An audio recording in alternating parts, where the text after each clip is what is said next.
Muy bien, muchas gracias. Buenos días a todos. En primer lugar, quiero agradecer pues, la gentileza que han tenido los organizadores de este seminario de contar con mi presencia, que es un verdadero placer, y agradecer la presencia de todos vosotros a estas horas tan tempranas. Espero que los medios técnicos nos sean propicios y losados también. El uso del marfil estuvo muy extendido en el mundo antiguo, aunque lamentablemente son pocos los vestigios que han llegado hasta nosotros. Se tiene noticia, por ejemplo, de que tanto los retratos bustos como las imágenes de las ciudades conquistadas talladas en marfil eran transportadas en procesiones triunfales de los generales gloriosos, pero apenas nos ha llegado nada de estas grandes piezas ebúrneas. Sin embargo, ha sobrevivido una magnífica colección de pequeños marfiles fechados entre el 400 y el 600 que destacan en el panorama de la mediocridad general del arte tardoantiguo. De ellos, los más sobresalientes son los dípticos, manufacturas salidas tanto de los talleres romanos como de Oriente. Su producción debió de estar ampliamente extendida en los últimos decenios del siglo IV, siendo mencionados en una ley de Teodosio del 384, por la que se restringía su uso para cónsules y emperadores. Este documento sugiere que pudieran haber circulado entre las capas más altas de la sociedad y utilizados en diversas circunstancias.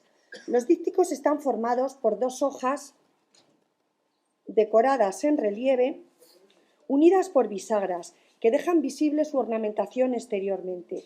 Se trata de objetos de naturaleza suntuaria, cuya iconografía y leyendas traducen el poder de las élites que sirven de estos objetos para exhibir en ellos su estatus y su ideología.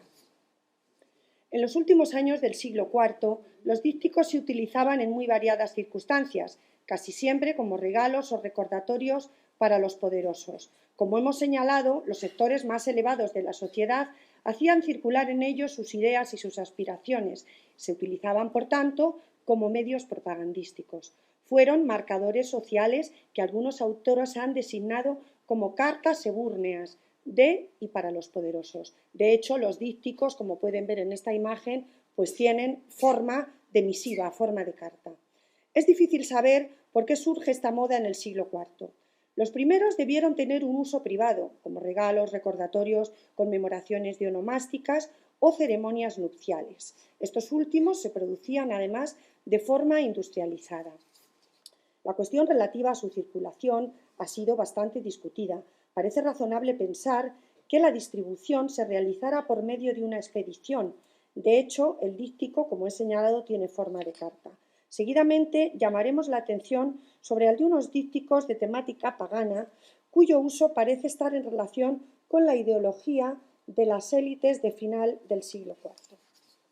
Con Quinto Aurelio Símaco, prefecto de Roma entre 384 y 385, se relacionan las placas ebúrneas del Victorian Albert Museum y del Musée de Cluny, que forman el conocido díptico de los símacos y nicómacos y cuyos relieves contienen imagen de propaganda ideológica al servicio del paganismo y su servidumbre hacia las formas de vida del pasado, máximas aspiraciones de la aristocracia romana. Las inscripciones grabadas en sus hojas hacen referencia a las familias aristocráticas citadas, y algunos autores opinan que pudo ser un recordatorio de un enlace matrimonial entre ambos linajes, mientras que otros han sugerido que fuera realizado para celebrar que algunas mujeres de esta familia habían asumido el sacerdocio de los 4 cultos: Ceres, Cibeles, Baco y Júpiter. El tema representado en sus relieves está en efecto relacionado con los citados cultos bien difundidos entonces en Roma.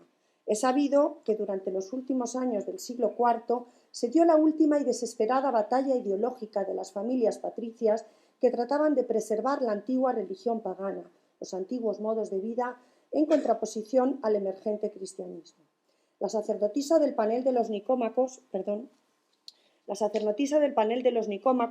porta en su mano 2 antorchas invertidas, atributos relacionados con el culto de Ceres. Está situada junto a un pino, del cual penden címbalos. Tanto el árbol como el instrumento musical están en relación con el culto de Cibeles, la Magna Mater. La hoja correspondiente al panel de los símacos muestra a otra sacerdotisa ante un altar, cogiendo granos de incienso de una caja para esparcirlos en el fuego. Su cabeza está coronada de hiedra, la planta asociada a Baco, y ella está de pie junto a un roble, árbol sagrado de Júpiter. Ante ella aparece un joven acólito que sostiene una jarra de vino y un cuenco de fruta o nueces. Por la elegancia en el tratamiento de sus relieves, sorprendentemente diferente de las obras producidas en la centuria anterior, estos dípticos debieron inspirarse en la gran escultura temprana y, como ésta, formar parte de una élite que habitaba un mundo todavía conscientemente civilizado. De hecho, nos inclinamos a pensar que la idea de copiar modelos de la antigüedad puede haber estado inspirada por el anhelo de preservar los antiguos modos de vida. Bueno, algunos detalles sencillamente de la misma pieza para que vieran esta factura realmente exquisita. Otro ejemplo del arte pagano inmediatamente anterior al triunfo del cristianismo es un díptico asociado al mismo personaje, Aurelio Símaco, que se conserva hoy en el British Museum, ornado con finos relieves y uno de los últimos grandes encargos del arte pagano de Roma. Es una imagen sinóptica en la que se representan simultáneamente tres momentos. En el centro de la composición, a la derecha, un hombre barbado y ataviado con toga senatorial está sentado bajo un baldaquino columnado que semeja un naiscos, cuya estructura se yergue sobre un carruaje de ruedas tirado por 4 elefantes. Parece probable que esta figura represente al propio Quinto Aurelio Símaco, quien sirvió en las más altas esferas de la función pública como procónsul y cónsul. La siguiente escena muestra su muerte, representada por una pira funeraria cubierta con un manto y sobre el cual puede verse una cuadriga. 2 águilas simbolizan el alma, alejándose de la pira. Y en la sección superior, el hombre es llevado al cielo por varias figuras aladas, personificaciones de los vientos. Atraviesan un arco con los signos del zodiaco, mientras son observados por Helios. En la cumbre, 5 antepasados le dan la bienvenida por su apoteosis o su elevación al estatus divino. En tiempos de Constantino, como ustedes saben, se creó en el mundo romano una burocracia caracterizada por la presencia de un elevado número de funcionarios designados por el emperador, y en este marco jerárquico el consulado volvió a adquirir el prestigio de culmen dignitatum, considerado como el máximo honor que podía conferirse a un súbdito. Los 2 cónsules designados tomaban posesión de su cargo en las calendas de enero con una ceremonia solemne que comportaba un cortejo, el procesus consularis, y la distribución del dinero, la sparsio.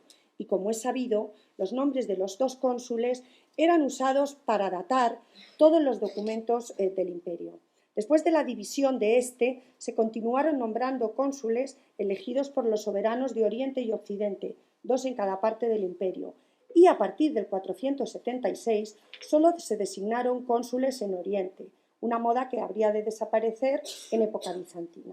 En la Pars Orientis, donde no existían antiguas familias patricias, se constituyó también a finales del siglo IV una nueva nobleza que no tardaría en hacerse hereditaria. La categoría más importante de los dípticos estuvo constituida sin duda por los dípticos de los cónsules ordinarios, con motivo de su nombramiento.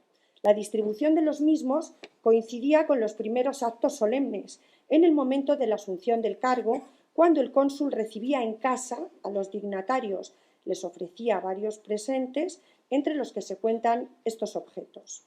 Era un homenaje a la antigua tradición de la sparsio, pero en esta ocasión sin carácter populista, diferente.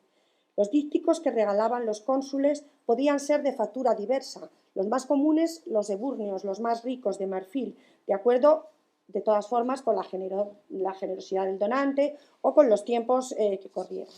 La mayor parte de los destinatarios son personas de gran categoría social, aunque esto puede variar. Pueden ser ciudadanos privados, senadores, funcionarios e incluso el mismo emperador podría ser uno de los destinatarios de estos objetos. Los dípticos datables que conocemos, dípticos consulares propiamente dichos, pueden ser comprendidos entre el año 406, que se fecha el díptico de Probo, y el año 541, que corresponde al díptico de Basilio. y los centros de producción fueron tanto orientales como occidentales, siendo las dos capitales de las partes del imperio los centros más importantes de su manufactura. Vamos a ir viendo a partir de este momento cómo las imágenes que se muestran en ellos van a ir siendo cada vez más estereotipadas, más convencionales, más rígidas. Va a ir poco a poco ganando el hieratismo, va ganando la partida a medida que va a ser Oriente, Constantinopla, el centro de su producción. Vamos a ver también en todos los ejemplos cómo la apariencia del cónsul es bastante similar, un personaje hierático, inmóvil, impasible, caracterizado por la riqueza de su indumentaria y un tamaño grande con respecto a las figuras que les circundan. El primer díptico que ha llegado hasta nosotros con clara función propagandística del Estado, en opinión de los especialistas, es este que tienen en la pantalla, el díptico de Estilicón. Una de sus hojas muestra a su esposa, Flavia Serena, que era la sobrina adoptiva de Teodosio, acompañada por Eucerio, su hijo, mientras que en el lado opuesto se exhibe la imagen de Estilicón, Magister Peditum Presentalis, la más alta dignidad de los militares. Y la ausencia de inscripciones, en este caso, hace pensar en una distribución en el ámbito restringido, en un marco de los más próximos. Aquí hay algunos detalles porque vean cómo se centra la atención, los eborarios centran la atención en el detalle.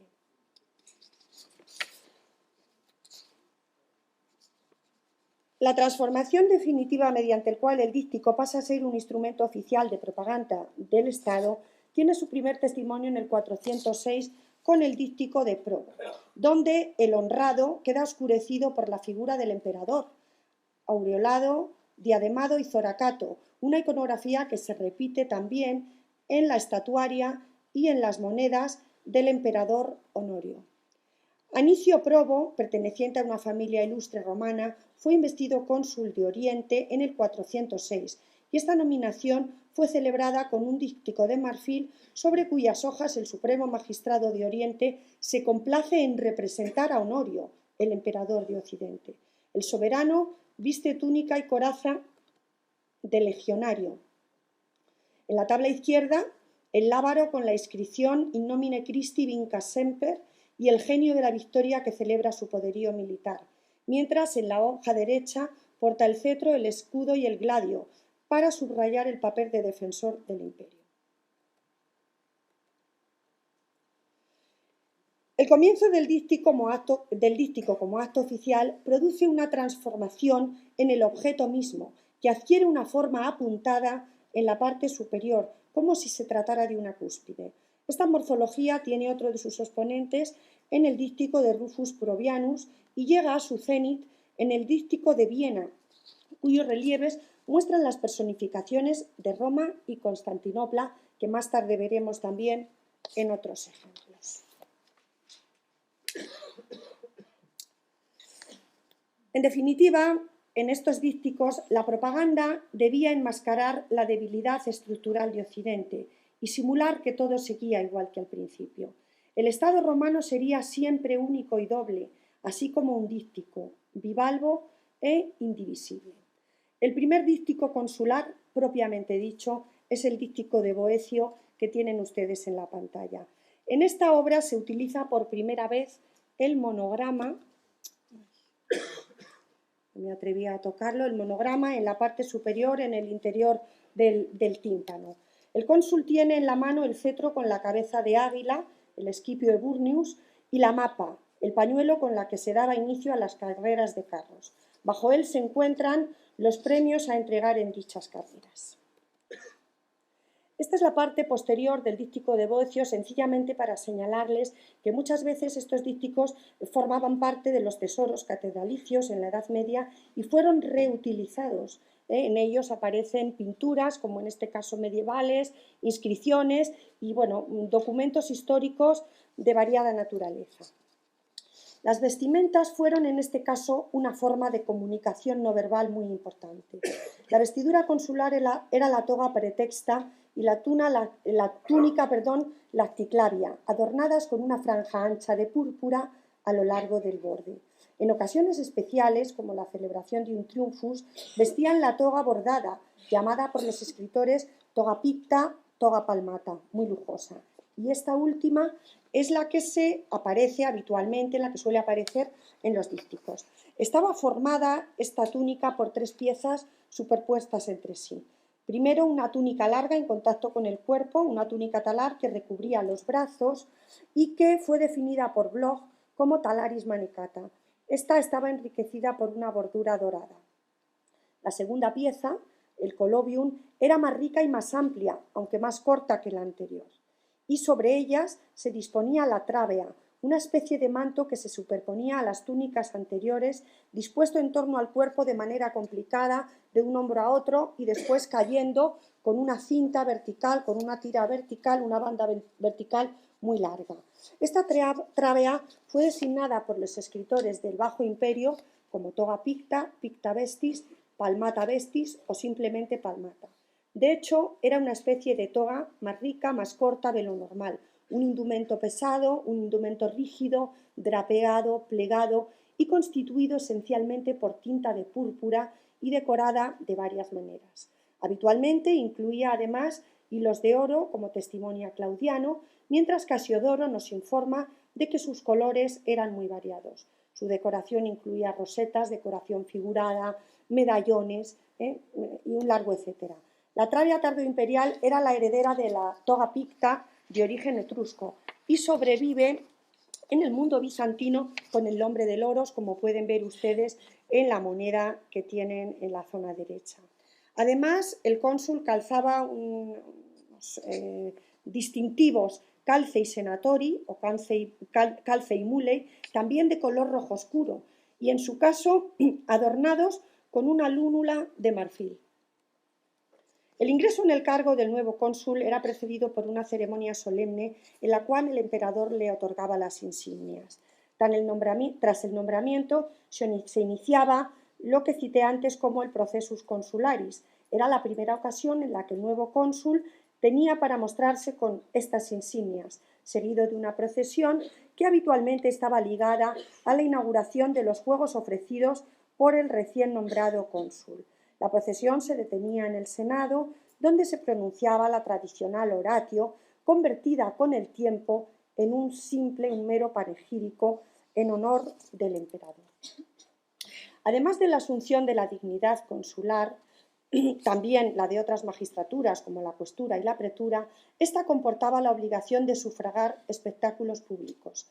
Los ludi circensis, organizados por los cónsules, incluían manifestaciones deportivas, espectáculos teatrales y exhibiciones de varios géneros, durante los cuales el pueblo recibía de los cónsules la distribución gratuita de alimento. Se seguía en ellos un programa organizado previamente y la munificencia variaba, como es lógico, en función de los medios en cada caso. Entre las actividades desarrolladas destacan las carreras de carros y las luchas de gladiadores, que constituían los eventos más populares y por ello también los más representados a través de la iconografía de los dípticos. El díptico de los Juegos del Museo del Louvre se ha fechado en torno al año 400. Es uno de los más tempranos ejemplares de escenas de anfiteatro. Como veis, sentado en el interior de su tribuna, el cónsul contempla el combate en la arena, situado bajo él, donde se miden gladiadores y fieras. Una pareja de bustos coronados en los extremos superiores personifican el sol y la luna, como marco cósmico de referencia. Su factura es sencilla, sin demasiados detalles, y en sus 2 hojas se muestra apenas una variación del asunto representado. El cónsul viste la trávea que envuelve los hombros y la iconografía de las escenas circenses, como veremos, tiene muchos ejemplos y en otros soportes artísticos, como se sabe. Se prolonga, en el caso de los dípticos, hasta bien entrado el siglo V. Vemos algunos detalles con las personificaciones astrales que citaba anteriormente, la escena de la zona inferior con la lucha entre hombres y fieras. De Flavius Aetius nos ha llegado un díptico bastante sencillo por su ejecución, que muestra al magistrado con cetro y mapa en actitud de presidir las habituales escenas de anfiteatro. Su factura rudimentaria hace pensar que pudiera tratarse de una obra provincial, y por eso precisamente la he traído aquí para que veamos el contraste entre los diferentes talleres, entre los diferentes centros de producción de estas obras. Flavius Felix fue cónsul en 428 y exhibe su opulenta imagen, por el contrario, en un díptico de la abadía de Saint-Junien de Limoges, que hoy está en el gabinete de medallas de la Biblioteca Nacional de París. Luce vestiduras triunfales, la toga bordada y los calcei senatori. Sostiene en su mano el cetro rematado en un águila y su efigie destaca frontal entre ricos cortinajes. La inscripción que le acompaña acredita su condición de magistrado mayor de Roma. La pieza, por lo que sabemos, fue dedicada por él y por su esposa Padusia. A Félix se atribuye, como saben, la reorganización de las defensas de las provincias danubianas entre 427 y 428.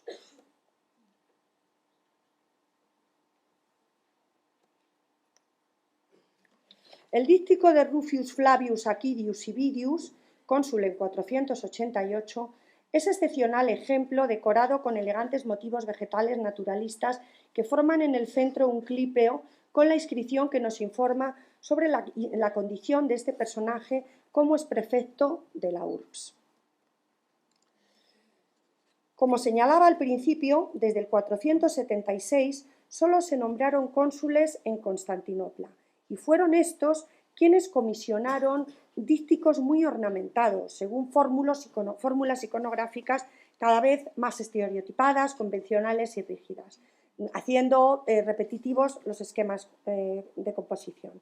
Con el díptico de Areobindus, cónsul en 506, se impuso el modelo que presenta al magistrado sedente, levantando su mano el pañuelo en actitud de inaugurar los Juegos Circenses, cuya representación muy detallada ocupa la zona inferior de la composición en no pocos casos. Vamos a ver algunos detalles. Este es el esquema, como digo, que se va a repetir en muchísimos casos, en el cual pues, cada vez la indumentaria se hace más rica, el hieratismo crece, es decir, que son unos instrumentos cada vez más utilizados como medios de propaganda estatal. Esta es la escena inferior, muy bonita, con el anfiteatro, con los espectadores representados incluso. Otro de los elementos distintivos de las prerrogativas consulares fue la sella o silla donde el cónsul se sentaba, una sella curulis, que a su vez era sostenida por una silla gestatoria o transportable, una especie de alto podio que podía ser transportado a hombros y que por eso tiene las anillas en las cabezas de leones. La silla curulis suele estar decorada con símbolos de poder, imágenes de victorias, cabezas de animales fuertes, leones, etc. También destaca como parte del asiento el escabellum, un apoyapiés con forma de caja que suele tener uno o más escalones y que puede estar decorado y que además es un signo de dignidad.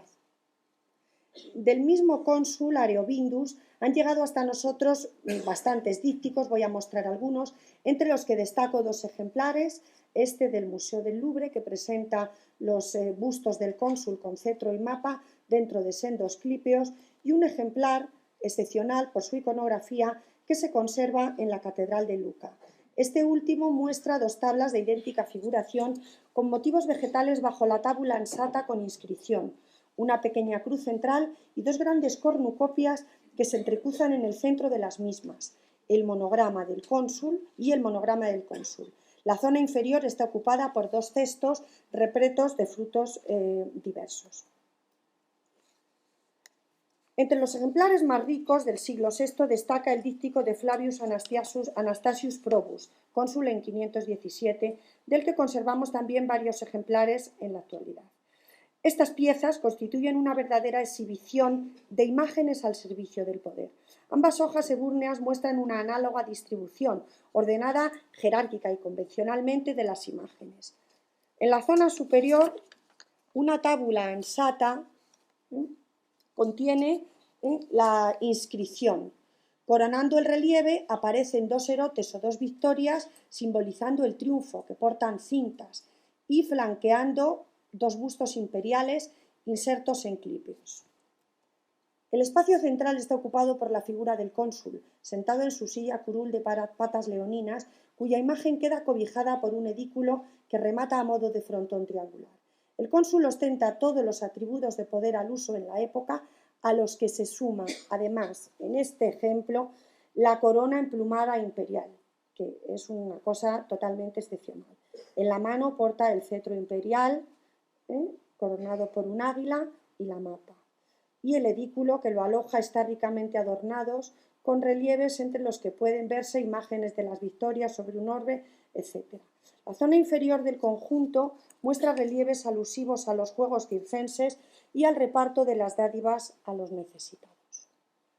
Estos son algunos detalles de la misma pieza, de una factura riquísima. La parte posterior, donde como ven también ha sido objeto de una reutilización, una lista, a veces son letanías medievales, etc. Ejemplar del mismo cónsul, en este caso en el Victoria and Albert Museum, y que no tiene apenas variaciones porque, como decía, son ejemplos muy convencionales. En el díptico de Probo Magno, Flavius Anastasius Paulus, etc., cónsul en el 518, el cónsul aparece según el modelo convencional, sin la corona en este caso, y a ambos lados se han efigiado las personificaciones de Roma y Constantinopla, que, como decíamos anteriormente, fueron icono habitual en estos casos. Figuras estantes que aparecen en actitud de bendecir al emperador. El Museo Metropolitano de Nueva York conserva un sencillo díptico perteneciente a Justiniano, que se ha fechado en el 521, quien, como es sabido, llegaría a ser el más grande de los emperadores bizantinos y que en estos paneles de marfil aparece como un miembro del Senado romano anunciando su proclamación consular. Esta pieza ha sido interpretada como una invitación a los juegos públicos que el recién electo cónsul sufragó en el hipódromo de Constantinopla. Llama la atención la elegancia del relieve central de inspiración clásica que focaliza la atención en la inscripción latina que se aloja en su interior. Son otros ejemplares del mismo tipo, en este caso pues con una completísima inscripción en la parte posterior. Otro ejemplar excepcional por su iconografía pertenece a Teodoro Filoseno Sotérico, cónsul de Oriente en 525. Sus tablas están decoradas con 3 grandes medallones entrelazados, en cuyo interior aparece el cónsul ataviado con indumentaria triunfal. En el medallón superior, las inscripciones en el medallón central y en el medallón inferior, un busto de mujer coronada que porta las fasces de las que pende un estandarte con corona de laurel. Es decir, estamos hablando constantemente de símbolos de triunfo, insistencia en símbolos de triunfo. Esta imagen femenina podría personificar a Constantinopla o menos probablemente a la Gerousía, el senado citado en la inscripción. Esta es la parte posterior de este mismo díptico. Otro de Filoseno Sotérico, mucho más sencillo. Otra representación excepcional, y les estoy poniendo un poco las excepciones para salir un poco del marco que comentaba, es la de Flavio Lampadio, que se cree que fue cónsul prior en el 520 junto con Rufio Genadio Probo Oreste. En los papiros, sin embargo, viene nombrado en segundo lugar detrás de su colega, como si fuese cónsul posterior. No hay certeza de que el díptico consular que contiene la inscripción Lampadiorum pudiera estar en relación con este cónsul. Se ha señalado también que podría estar relacionado con un personaje menos conocido, identificado como cónsul sufecto. Los relieves muestran a 3 miembros de la familia Lampadii, en cualquier caso, sentados en la tribuna para contemplar desde ella los juegos en el hipódromo de Constantinopla. El cónsul aparece en actitud de lanzar la mapa a la arena, donde varios carros están preparados para efectuar su salida alrededor de la espina central. Se ve la tribuna del hipódromo y la arena, donde se está desarrollando una carrera de cuadrigas en torno al muro central. El cetro que porta el cónsul, como pueden observar, tiene idénticos paralelos en algunas piezas conocidas. El díptico de Rufus Genadius Probus Orestes de 530 ofrece, otra vez volvemos a la iconografía convencional, que sigue el modelo dado por los ejemplares eburnos de Arobindus, con ligeras variantes. En la zona superior se han incluido ahora los bustos imperiales dentro de clípeos separados por una cruz griega. Las personificaciones de Roma y Constantinopla flanquean la figura del cónsul, que no aparece cobijado en el edículo, y el relieve inferior muestra la característica escena de reparto de riquezas. Es de destacar ya, en este caso, la acentuación del hieratismo.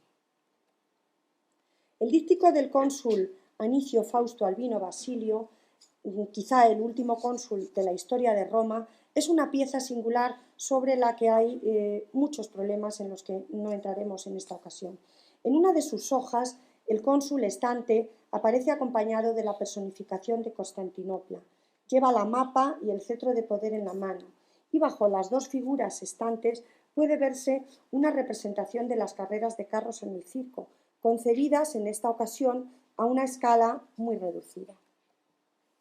La otra hoja, que se conserva solo parcialmente y está en el Castillo de los Sforza en Milán, constituye un modelo bien diferenciado de sus predecesores. Se trata en realidad de una imagen de la apoteosis del cónsul, ya que su busto retrato es sostenido por una Victoria que a su vez se asienta sobre un ancla.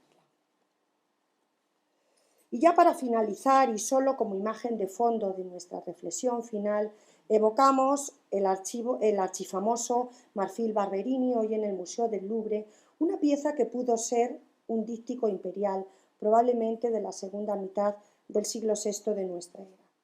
Los dípticos consulares representan un testimonio sugestivo dejado por los cónsules romanos y, al mismo tiempo, la memoria visual más importante para reconstruir los principales aspectos de la institución consular en la antigüedad tardía.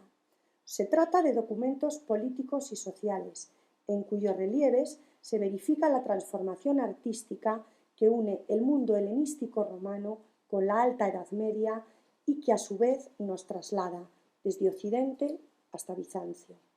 El tratamiento naturalista de las piezas realizadas en los últimos decenios del siglo IV, de ascendencia neoática, cedió terreno paulatinamente a una representación conceptualizada y abstracta. El poder de Roma era ya ficticio, por lo que necesitaba de imágenes simbólicas y propagandísticas para salvaguardarse. Y por su parte, mientras tanto, Bizancio se empezaba a consolidar como imperium y en sus imágenes se acrecentaba el sentido escenográfico y simbólico, los atributos de poder y un lenguaje formal cada vez más etiquetado. A través de los dípticos podemos, por tanto, penetrar en la mentalidad de las élites romanas en los momentos más quebradizos de su devenir histórico, cuando Roma declinaba, pero de su herencia transformada surgía el mundo medieval. Gracias por su atención.